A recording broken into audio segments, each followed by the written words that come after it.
Imagine taking a sacred, solemn milestone. A milestone usually guarded by string quartets and hushed Yeah, voices. the whispered vows. Exactly. And then imagine just dragging it into the middle of a public intersection with a roaring brass band. And like 100 twirling parasols. Yeah. It's wild because usually when you attend a traditional American wedding, there is this unspoken but rigidly enforced choreography. Very rigid. Right. You have the altar, which is basically the stage. You have the main cast, consisting of the couple and the wedding party. Mm. And then you have the guests who are ushered into these neat little rows. They're expected to stay perfectly quiet and basically instructed to watch the union unfold from a polite distance. It is an exercise in restraint Totally. because that structure is it's fundamentally theatrical. It enforces a strict boundary between the performers and the audience. You're just watching. Right. You are invited to bear witness to an event, Mm-hmm. but your physical presence is entirely passive. I mean, you sit down, you stand when The prompted. music swells. Exactly. You observe. And your primary responsibility is simply, well, not to interrupt. Right. But we are looking at a cultural phenomenon today that just, it shatters that boundary completely. The quiet, seated audience is being pulled out of their chairs, handed physical props, and literally marched into the streets. It's a massive shift. It really is. So welcome to our deep dive. Today, we are exploring this radical evolution in modern celebration for you. We're looking at the transformation of the American wedding into this high-octane, immersive cultural procession. And to map out how this is happening, we are examining a deeply fascinating document. Oh, this document is so interesting. It's titled Second Line Parade Influence in New Orleans-Style American Weddings. Yeah. And what makes this source so compelling for you to hear about isn't just that it details the history of a tradition, it is actually a piece of back-end digital marketing architecture. That is the crucial layer here, I think. We're looking at the exact SEO metadata, the strategic planning outlines, the vendor supply chains. All the hidden stuff. All of it. And the social media packaging used to promote this cultural shift through a major event platform called Weddizer. Weddizer, yeah. It provides this really unique lens. We aren't just looking at how people dance, We are looking at how a grassroots cultural tradition is engineered into a highly searchable mass market commodity. Okay, let's unpack this, because before we get into the digital commodification of the trend, we really have to understand the architecture of the tradition itself. We have to know what it is. Right. The source breaks down the structural DNA of the Second Line Parade, tracing its origins directly to the streets of New Orleans. And historically, this wasn't an event designed for wedding receptions. This kinetic musical procession was intimately associated with jazz funerals and neighborhood community solidarity. Yeah, the spatial organization of the parade is really where we find its fundamental philosophy. The anatomy of the procession is divided into two distinct parts. Okay. You have the first line. First line. Right. And in the historical context of a funeral, this would be the hearse, the immediate grieving family, and the brass band itself. Got it. But in the context of the modern weddings detailed in our source, the first line is the newly married couple, the wedding party, and the musicians. They form the nucleus of the event. So they're the center, and trailing immediately behind that nucleus is the namesake of the tradition. Yeah. The second line. Exactly, the second line. And the text says, this is the sprawling crowd of guests, spectators, and sometimes even just random people off the street. Just anyone around. Yeah. They fall in behind the band, physically joining the procession, dancing, and amplifying the energy of the first line. What's fascinating here is the sociological leap this represents, because in its original form, the jazz funeral was a mechanism for a community to collectively process grief. Process grief, right. The sheer physical exertion of marching through the streets to the heavy, resonant sound of brass instruments, it allowed a neighborhood to externalize mourning. It was this highly physical journey from sorrow to release. And our source material maps out how that exact same kinetic mechanism, the walking, the music, the public display, is now being utilized by couples across the country to process joy. To process joy, that's a great way to put it. The philosophy remains identical, though. A major life transition is simply too heavy to be carried by the individuals alone. Oh, I like that. It requires the physical, active support of the entire community moving together. Wait, but if you have everyone dancing in the street, blurring the lines between the main event and the spectators, doesn't the couple just get completely lost in the crowd? That's a common concern. Yeah. Because, I mean, isn't the whole point of a traditional wedding to spotlight them? Like, the dark theater and the quiet audience exist specifically to ensure the couple remains the undisputed center of attention? It seems counterintuitive, right? But by breaking down the barrier between the couple and the crowd, you aren't diluting their moment. You're actually amplifying its emotional resonance. You know, Well, the traditional setup isolates the couple. It places them on a pedestal, which can often feel incredibly performative and lonely for them. oh, sure. Staring out at a sea of quiet faces. Exactly.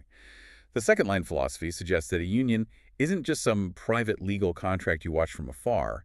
It is a communal integration. A communal integration. Yeah. When the guests leave their neat rows and swarm the street behind the couple, they're physically acting out their support. The couple doesn't get lost in the crowd. They become the gravitational center of a massive, moving celebration. That's a beautiful image. Right. The spotlight isn't a beam of light from the back of the room anymore. It's the collective energy of 100 people marching forward with them into their new life. Which fundamentally changes what is expected of you when you receive a wedding invitation. Oh, absolutely. You cannot be a passive observer in a second line. The structure of the event demands a physical toll. You literally have to move. You have to participate. Right. And this brings us to the sensory reality of the parade. Because the documentation we are looking at lays out a very specific toolkit required to execute this. It's not just walking? No, not at all. Right. We are transitioning from who is in the parade to what this actually looks, sounds, and feels like on the pavement. Yeah, it is not simply a matter of asking people to walk down the street. A true second line relies on a distinct sensory arsenal, really, to force that transition from passive guest to active participant. Right. The source highlights live brass band music, decorative umbrellas, or parasols. The parasols are so iconic. They really are. And handkerchiefs, fans, and street-style dancing. Together, these elements engineer a high-energy interactive atmosphere that is just impossible to ignore. Let's look at the acoustics first. Yeah. Because swapping out the traditional wedding march for a live brass band it's a violent acoustic shift. It really is. We are talking about replacing the delicate, nuanced friction of a violin string, which requires utter silence to appreciate, by the way. Right. Everyone has to be quiet. Yeah. Replacing that with the explosive, breath-driven power of a trumpet and a tuba? It's huge. A brass band is designed for the open air. It is designed to cut through the ambient noise of a city block and just vibrate your ribs. And that acoustic power is the engine of the parade. Low-frequency brass instruments compel physical movement. You feel it in your chest. You can't ignore it. Exactly. But the auditory experience is only half the equation here. The physical props detailed in the Weddizer documentation, the decorated parasols, the fans, the handkerchiefs, they serve a critical psychological function. A psychological function. Yeah, think about it. In a traditional setting, a guest arrives in formal wear. A suit or an evening gown inherently dictates a certain stiffness. Oh, for sure you're worried about wrinkling. Right. Your posture is rigid, your hands are clasped, your movements are constrained. You are literally dressed to sit still. Precisely. But the moment you are handed a brightly colored handkerchief or a parasol, that behavioral script is rewritten. Oh, that's interesting. A prop like a handkerchief has zero functional utility in that moment. I mean, its only purpose is to be waved in the air. Right. You're not wiping your nose with it. Exactly.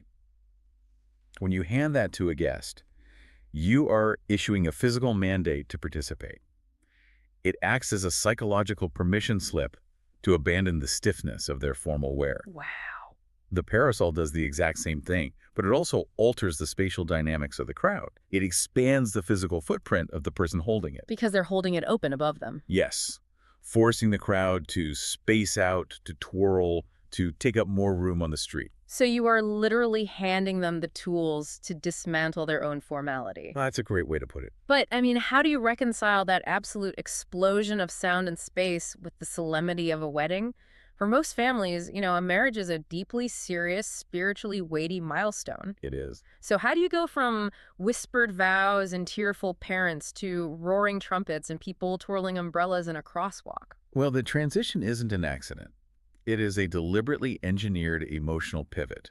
The documentation suggests that modern couples aren't actually trying to maintain that solemnity throughout the entire day. Oh, they want it to last. Right. They want the gravity of the ceremony. But the moment that union is sealed, they want an immediate, unmistakable rupture. A rupture. Yes. The brass band and the props, serve as the bridge. They take the intense, quiet, emotional weight of the ceremony and instantly metabolize it into pure, unadulterated release. Like breaking tension. Exactly. It signals to the guests that the serious portion of the contract is complete, and the communal celebration of that contract has officially begun. It is a phenomenal way to manipulate the energy of a crowd, and it perfectly explains the mass appeal, honestly, which leads us to the motivations driving this shift across the United States. The why behind it all. Right. Why are couples from Seattle to Boston who have zero geographical connection to New Orleans suddenly adopting this deeply specific cultural tradition? It's a great question. The Weddizer materials outline 3 core drivers for this trend. They say it's about creating a unique guest experience, embracing cultural fusion and personalization, and here's the big one generating Instagram-worthy moments. Yeah, that list is very telling. The first driver, the unique guest experience, reflects a broader shift in the hospitality and event industries. Now so. We have moved firmly into the experience economy. Couples no longer view themselves merely as hosts throwing a dinner party. They view themselves as experienced designers. Whoa, wow. Experienced designers. Right, offering a beautiful venue and high-quality catering that's now considered the baseline. That's just expected. Exactly. The modern expectation is immersion. The second line fulfills that demand perfectly by turning the guest from a consumer of the event into a vital component of the entertainment itself. That makes total sense. And then there is the element of cultural fusion. The documentation frames this as a way for couples to weave cultural storytelling into their identity because, I mean, a wedding is sort of the ultimate exercise in personal branding now, right? Well, absolutely. By adopting the second line, a couple is making a definitive statement about the kind of energy that defines their relationship. They are signaling that they value community, kinetic joy, and a bit of unorthodoxy. They want to stand out. Right. But here's where it gets really interesting for you listening at home. The third motivation explicitly listed in the platform's back-end strategy is Instagram-worthy moments. Yeah, the digital layer of modern memory making just cannot be ignored here. Yeah. And the marketing materials are highly transparent about its importance. They literally write it out. The source states that the vibrant visuals, the coordinated outfits, and the joyful expressions make second-line weddings perfect for social media sharing. Perfect for sharing. Let's really look at the implications of that. If a couple is adopting a historical tradition, a tradition born from marginalized communities processing profound grief and joy in the streets of New Orleans, specifically because it yields high-performing visual content for an app, does that hollow out the meaning? It's a tough question. Are we just stripping the soul out of a cultural practice to manufacture aesthetics for the gram? This raises an important question regarding the tension between digital performativity and authentic experience. The critique you're making is incredibly valid. Right. It feels a bit cynical. There is an inherent risk of flattening deep-rooted culture into mere iconography. Treating a brass band and a parasol as nothing more than a photo booth backdrop. Just props for a picture. Exactly. However, the phenomenological reality of the event often overrides the superficial motivation. What do you mean by phenomenological reality? I mean, the actual physical experience of doing it. The documentation notes the generation of genuine, joyful expressions. Okay. Even if a couple initiates the planning of a second line purely for the optics, the actual execution of the event demands an authentic physical response. Oh, I see. Because you can't fake the adrenaline of a tuba blasting 3 feet away from your chest. Exactly that. The camera demands a spectacle, right? But to create that spectacle, you have to hire a real brass band, you have to hand out real props, and you have to convince your guests to physically dance down a street. You actually have to do the thing. Right. And once that music starts, the physiological reaction is involuntary. The community bonding that occurs when 100 people move together in rhythm is entirely real. So the fake reason leads to a real feeling. Yes. The original impulse might be rooted in social media performativity, but the mechanism of the second line is so potent that it accidentally forces everyone to become entirely present in the physical moment. Wow. The photograph may be the goal, but genuine, kinetic joy is the inescapable byproduct. So the pursuit of the aesthetic creates the environment for the authentic. That is a wild paradox. It really is. But the aesthetic of the second line, that carefree, spontaneous, vibrant dance down a city street, is arguably the biggest illusion of all. Oh, definitely. The biggest illusion. Because the video clips on social media make it look effortless. It looks like the couple just walked out of the venue, a brass band magically appeared from an alleyway, someone tossed out a crate of parasols, and the joy just spilled into the traffic. But it just happened. Right. But the Weddizer backend reveals the absolute mountain of unseen machinery required to achieve that spontaneity. The disparity between the visual of a carefree parade and the logistical reality of its execution is staggering. A spontaneous street takeover is, well, it's illegal in most municipalities. Highly illegal. Right. The Weddizer documentation meticulously outlines the bureaucratic friction involved in making this happen. It is a massive logistical undertaking. It's like trying to secretly choreograph a massive flash mob while simultaneously filing zoning paperwork with the city council. That's a perfect analogy. The platform explicitly lists the hurdles. You have to secure permits from local authorities, manage public street closures, coordinate precise routing, and execute flawless timing. It takes months. Months. You want your guests to feel light, free, and unburdened, but you literally need municipal permission, potential police escorts, and noise ordinance exemptions just to occupy the asphalt. And the juxtaposition there is brilliant. You have this profound desire for street-style dancing, which inherently implies a level of grassroots rebellion and unstructured freedom. Just pure freedom. Right. Running headfirst into the rigid reality of local authority permits and traffic diversion strategies. It requires an intense level of control to manufacture the feeling of losing control. And the logistics extend to the guests themselves, too. The planning documents emphasize the need to keep guests informed about dress codes well in advance. That's crucial. Because you can't surprise a group of people wearing stilettos and stiff leather Oxfords with a mile-long march over cobblestones and expect them to look joyful. They'd be miserable. Exactly. You have to brief them. You have to prepare them for the physical exertion. And this complex web of municipal bureaucracy, vendor coordination, and guest management, this is precisely why a platform like Weddizer exists. It's the whole reason. The documentation reveals how the platform acts as a centralized friction reducer. It outlines a microeconomy of highly specialized vendors necessary to pull this off. What kind of vendors? Well, you don't just need a wedding planner. You need a planner experienced in themed mobile events. Mobile events, right. You need local brass bands who actually understand parade routing. You need decor specialists whose entire business model revolves around custom parasols and handkerchiefs. So Weddizer is essentially taking an incredibly niche, localized cultural event that is fraught with logistical nightmares and translating it into an accessible, plug-and-play package for the mass market. Exactly, they commodify it. They are looking at couples and saying, you want the spontaneous New Orleans joy. You want the viral Instagram video. Here is the 6-step bureaucratic checklist, the permitting guide, and the API-driven vendor network to purchase it. It is the ultimate commodification of logistics. Weddizer's value proposition isn't just helping you find a trumpet player. It is standardizing a chaotic cultural practice so that it can be safely and reliably executed in any city in America. In Boston, in Seattle, anywhere. Anywhere. But by exploring this back-end planning apparatus, we uncover the most revealing aspect of this entire deep dive. Okay, what's that? We aren't just seeing how Weddizer facilitates weddings. We're looking at the exact digital mechanisms used to package, market, and profit from the spread of culture. Which brings us to the actual metadata, the literal code. Yes, the code. We are looking at the text that tells the algorithms of Google, Instagram, and YouTube how to categorize, index, and sell this human joy. If we connect this to the bigger picture, this metadata is the blueprint of how offline culture is translated into online search volume. Let's read the specific SEO tags provided in the Weddizer marketing strategy, because this is mind-blowing. It really is. They instruct planners and couples to use phrases like interactive wedding ideas, destination wedding ideas, cultural wedding inspiration, wedding entertainment, and themed wedding planning. Yeah. Just listen to the shift in taxonomy there.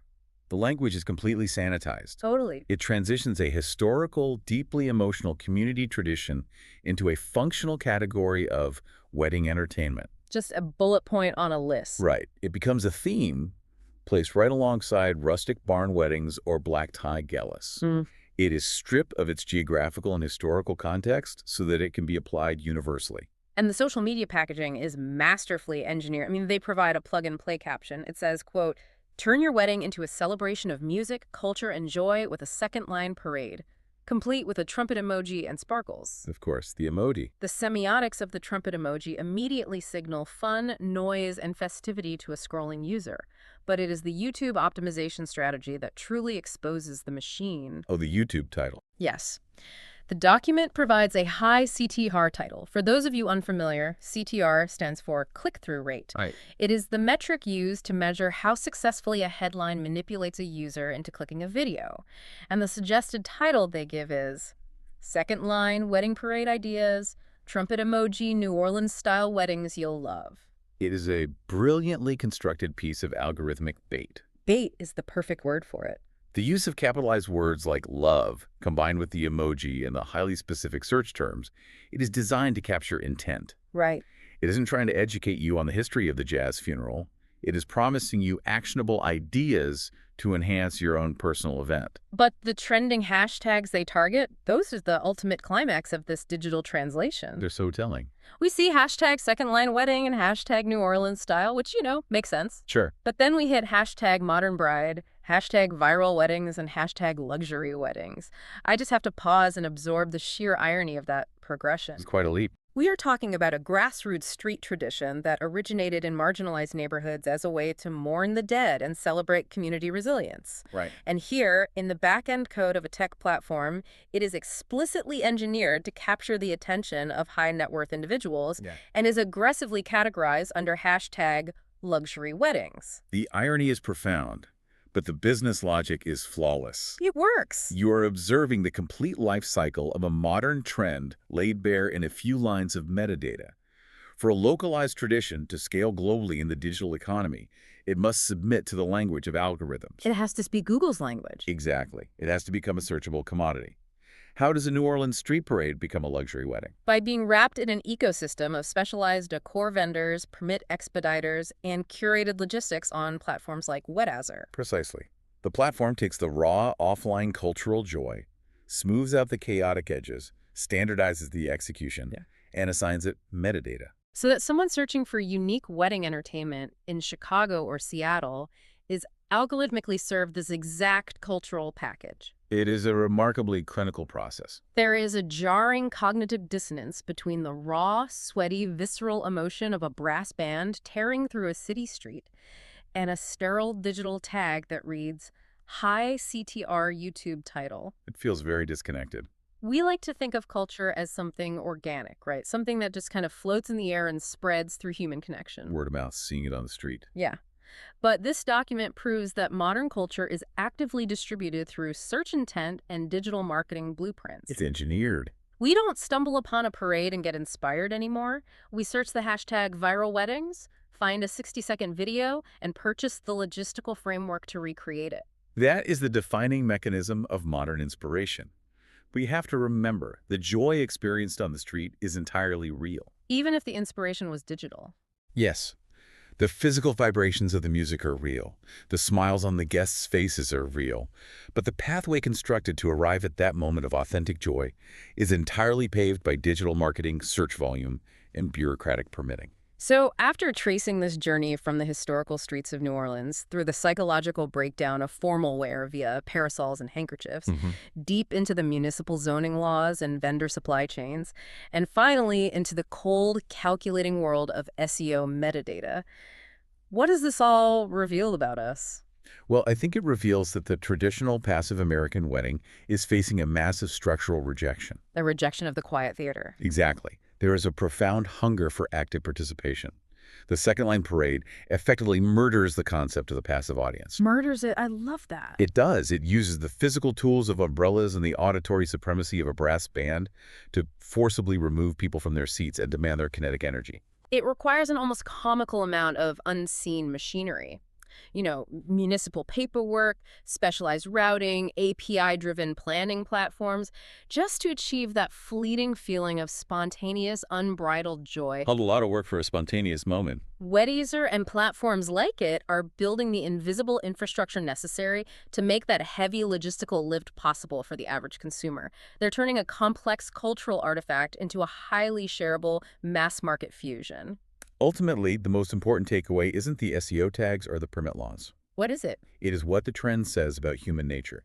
Even in an era utterly dominated by digital screens, passive consumption, and algorithmic metadata, our fundamental desire for physical community, for active, sweat-inducing participation, and for collective loud celebration remains incredibly potent. It's still there? It is so potent that we will willingly navigate complex city zoning laws, hire specialized logistics coordinators, and fundamentally alter our most solemn rituals just to march down a street together to the sound of a trumpet. It is a powerful testament to our need to stop watching life happen and start physically participating in it. Absolutely. We are at the end of our deep dive today, but I want to leave you with a final thought to chew on. Something to take away. Right. Think back to the metaphor we used at the very beginning. The rigidly choreographed theatrical play versus the immersive, wall-shattering experience. As you look at the traditional ceremonies and milestones in your own life right now, whether you are planning a birthday, approaching a graduation, or hitting a major corporate milestone, evaluate the spatial dynamics of those events. Look at how they're set up. Exactly. How much of your time is spent standing in that first line, performing the event in isolation while everyone else watches? Just staring at you. Yeah. And conversely, how much of your life is spent sitting passively in neat little rows, quietly observing someone else's milestone from afar? It is a critical audit of how we choose to engage with the transitions in our lives and the lives of those we care about. So ask yourself, what would it actually look like if you broke the fourth wall in your own life? What would happen if you stopped expecting your friends and family to just sit and applaud, and instead handed the spectators in your life a metaphorical parasol, cued the brass band, and invited them to step out of their seats and dance with you in your second line?